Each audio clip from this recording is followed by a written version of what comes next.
inform you about the Dallas Cowboys cheerleaders. At the end of my speech, you will know everything about the Dallas Cowboys cheerleaders and what it takes to become one. You have to perform like a supermodel and practice like an athlete. What is your favorite NFL team? Mine is not the Dallas. Mine's not the Dallas Cowboys cheerleaders either. But that does not mean that you don't have to show any interest in it. During my speech, you need to become more interested in the Dallas Cowboys.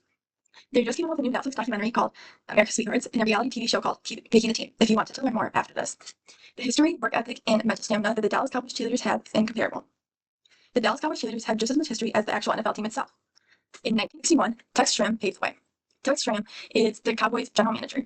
He realized that football is just not a regular sport. It's an entertainment sport.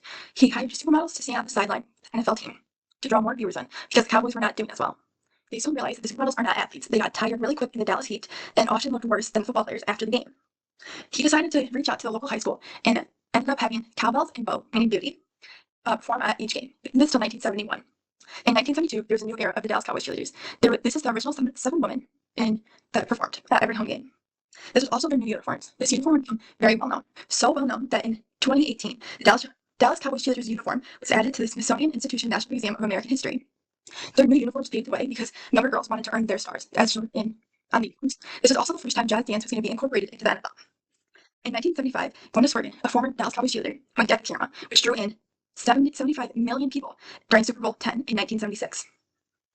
In 1991, Charlotte Jones, the DCC president, hired Kelly and Judy, which is now the coaches till this day. Even though there's a lot of history, there's even more work ethic to becoming a Dallas Cowboys cheerleader. They put in hours and hours of practice. To even try out to become a Dallas Cowboys cheerleader, you have to send in a video of yourself dancing. This can take up to months to learn, which is crazy, but these girls are so dedicated to do it. Once you make it to Dallas, you have to learn 3 dances. One being thunderstroke dance, which you perform at every home game. If you do not perfect this dance, you will definitely not make the team. You also have to learn solo, which is different than your solo video that you send in, which can also take even more time to learn. Once you make the team, it's a 2 p.m. to 5 p.m. practice every night. Most of these girls end up having surgery after they're done being a Dallas Cowboys cheerleader because of the jump split that they do at the end of each routine. They end up having to have either knee surgery or hip surgery.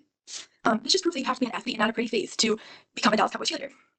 Even though you were spending enough time to consider a full-time job, you were not getting paid full-time job hours. You only make around $500 per game, which kind of sounds like a lot. Overall, you're only going to make $10,000, which is not enough money to live in today's society.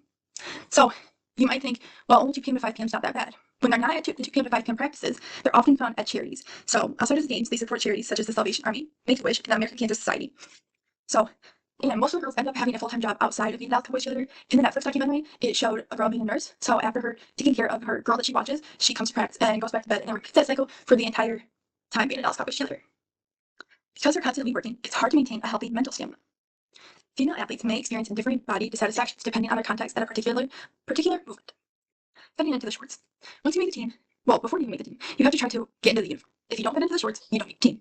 Which a lot of girls, they are so determined to become a Dallas Cowboys cheerleader that they want to do anything to fit into the shorts. They lose as much weight as possible and they try to fit a certain body type. This is not healthy and can take a mental toll. Not having a strong leadership can also take a huge mental toll. Kelly and Judy were once former athletes and former Dallas Cowboys cheerleaders.